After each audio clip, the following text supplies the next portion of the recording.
Are you afraid to ask a question because you think you'll look foolish? Often in real estate, the questions you don't ask are the mistakes you'll long remember. Moving forward with the Dekker team. Moving forward together with the Dekker team. We are delighted to welcome you to episode number 757 of Life's Inside Track. I'm Yetta Dekker. And I'm Ken Dekker. We are thankful that you are connecting with us each week as we have real conversations about real estate for everyday Canadians that will help them build wealth wisely through life and real estate decisions. Mm-hmm. Yeah, wise people aren't the ones with all the answers. No. Wise people are the ones that have the right questions. And I would say the right questions. The questions that come to mind are the right questions. Right. Like often we say, well, ask the right question, you'll get the right answer. The answer lies in the right question being asked. Absolutely. Right? And that's true. I think the whole construct of foolish, if I think I'm going to look not smart, if I think I'm going to go back to my childhood and feel stupid because I almost failed grade 1, I didn't speak English, I wasn't a Canadian when I was born in Denmark. When I came here and went to school, I needed to learn English. I didn't understand the teacher. But what that did for me is feel like I was stupid. So all through school, I wouldn't ask a question. Are you kidding me? Like that was not raise my hand, not speak out loud. I mean, to the point that I would skip school if I thought I was going to have to present or ask a question. I'd fake sick. I'd do whatever it took to avoid that. Now, hopefully you're not that radical. You haven't been as poised at avoiding asking questions. Boy, did I become masterful at it. And good thing you grew out of that. I did eventually. It took decades. It wasn't to get over the trauma of that move from Denmark to Canada, not know the language, go to school and try to pass. Almost fail. Almost fail. That's a feat to pass when you don't know the language. I guess so. And yet I felt stupid. So maybe your reasons are entirely different, but we can sometimes think we should know the answer to something. And therefore, we would feel foolish if we asked it. It's really about what the emotional state is. I don't know if it's heart, head, hands. I don't know. Your body, your nervous system. If you feel like it's going to be traumatic to ask the question, even if it's a necessary question, even if it's the one that came to your mind, you can hesitate. Or don't ask it at all. And that is where money is lost every day. You know, it's frequent that someone will say to me, I've got a stupid question or I've got a bad question. I go, there are no bad questions except the ones that you don't ask. That came to your mind. If you thought to ask it, please ask it. I'm an advocate of asking the question that you think will make you look the dumbest, because it's the question that probably has the most value in it. Yeah, you're probably thinking of questions right now about thinking of buying your first home or selling the home you're in and buying another home or downsizing or blending two families, or what kind of questions you have. That's a great reason to book a free clarity call with us for 15 minutes. You can pre-write down your questions you have for us and then book that call.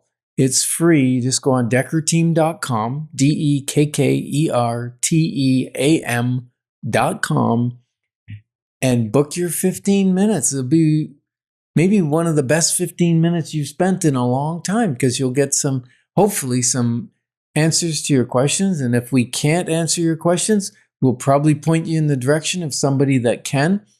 I remember when we were being mentored by John C. Maxwell. He's a great leadership guru. Author, written over 100 books on it.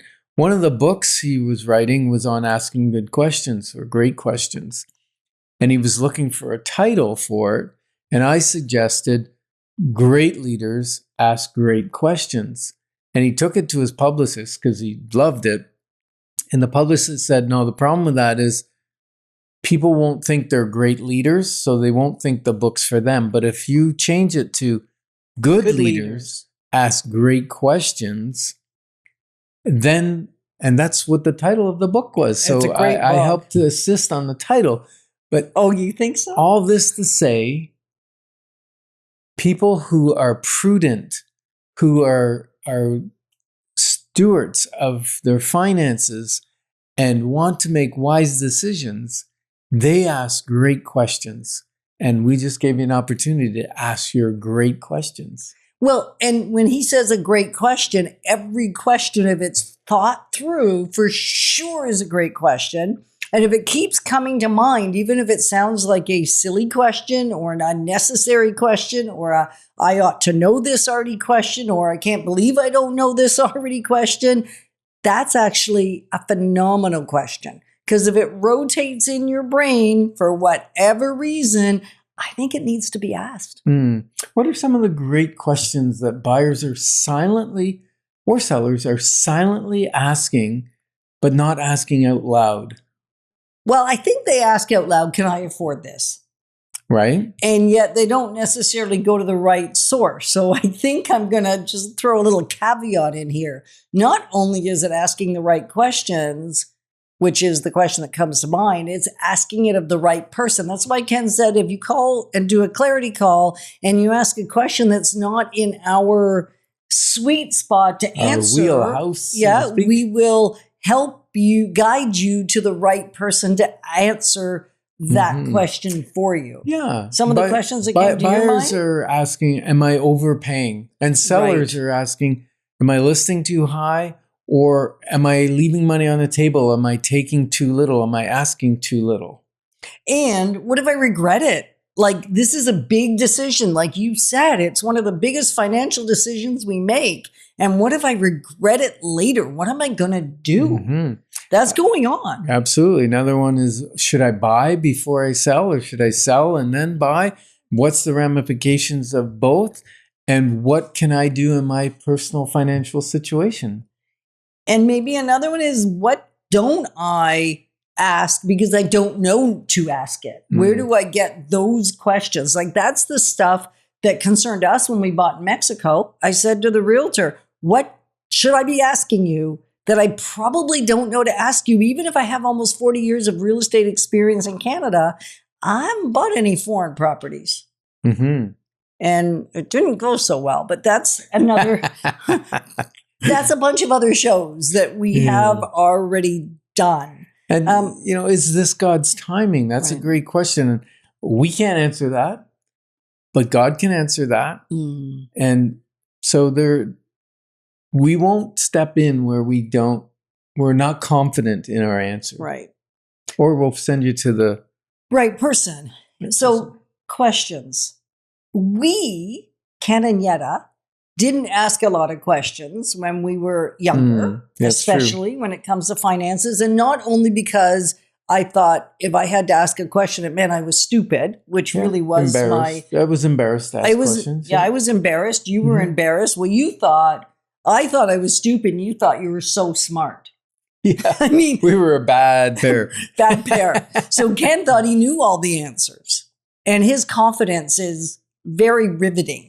So I thought we knew everything too, even though we didn't. And it cost us some big errors in some of the things we invested in. I didn't ask questions that I ought to have asked about, what the business plan was, where the services were for the lot, all kinds of different things that I knew better. Oh, you certainly knew better. You were already a very savvy realtor. Thanks. Sorry. But sometimes we don't for our own reasons. And maybe you're not like Ken, that you think you know it all. And maybe you're not like me, that is afraid you're going to look dumb or foolish or stupid. I mean, my word really was stupid. And maybe you fluctuate in between. And maybe you're a bit of both. Yeah. Or it's a completely different reason. And yet we have so many clients that apologize for asking a question. Yeah, which is really weird, because we have never thought less of somebody because they asked a question. We might have thought less when they don't ask any questions. because that's kind of what reminds us of who we were being at times, right? Like it's everything we bring to you on Life's Inside Track. If you haven't figured it out by now, we're sitting around the kitchen table for a reason. Like we are having kitchen table conversations with you because they're the conversations we wish we had with somebody before we made some of our biggest financial and real estate decisions back before we were realtors, and even some of them after we were realtors in areas we didn't yet understand. Yeah, I wish we knew a Ken and Yetta when we were in our 20s and 30s and even 40s. You know, you keep saying you're saging, not aging. I do. Well, I've been saying that for a decade now. It's true. It is true. And there's wisdom in that. You know, I was sitting around at a strat planning thing for the Ottawa Real Estate Board. Yeah, because Ken's back being past president again. He decided one round wasn't enough, so he's doing it again. I don't think we've even told you that. He's filling the gap for someone else. So I am thrilled about that. Yeah. Because I'll get him back. A half year. It's more than a half. But anyway, doesn't matter. We won't digress. We will simply say by December, I get another celebration. I get my man back again. Yeah. And as I was looking around the room and people were discussing age, and they all had different health goals, and, you know, they're turning 40 or they're turning 50, don't you know? And then I realized, oh my goodness, I'm the old soul in the room by a significant amount, probably 14 years to the next oldest. Okay. But throughout the event, they were saying, oh, we're glad you're back. We love your wisdom. We love that you're back helping. And then I realized, I have a lot of experience that they're drawing on. That's a good thing. And it doesn't only come with age. It actually comes a lot from asking questions. Yeah, because there's older people that never matured, never got saged, never got wisdom. And, you know, learning from your mistakes is one way. It's great. Learning from the questions. It's costly, though. It's costly. Yes. Yes. You know, I always say that reading, you know, when you read the fine print, you get an experience. When you don't read the fine print, it's the other way around. You get knowledge. When you don't read the fine print, you gain experience. Say it again, please, because you messed it. I did mess it. And that's not like you. Yeah. So when you read the fine print, you get an education. When you don't read the fine print, you get experience. Or a lesson, or a mistake learned, or you get the hard knocks of life. Yeah. You get that real stuff that makes you wiser down the road, hopefully. Yeah. As long as you learn from it, which is where we're passionate about helping people, because we know that if we ask better questions and you ask better questions, we'll come to better decisions, especially on our major financial decisions like, what am I going to buy? What am I going to sell in real estate? Am I going to invest? What am I going to invest in? What are my priorities in my investing and buying, right? And it really is all a stewardship conversation. We want to take good care of that which we have, not lose it, right? So how do we allow ourselves to potentially look silly, potentially look like we don't know what we think we should know? It's really very simple. But that's how we uncover our blind spots, is when we open up, we become a little vulnerable in the things we ask. Ask the question, because it really begins, if you can think about it from a clarity perspective, I'm just gaining clarity.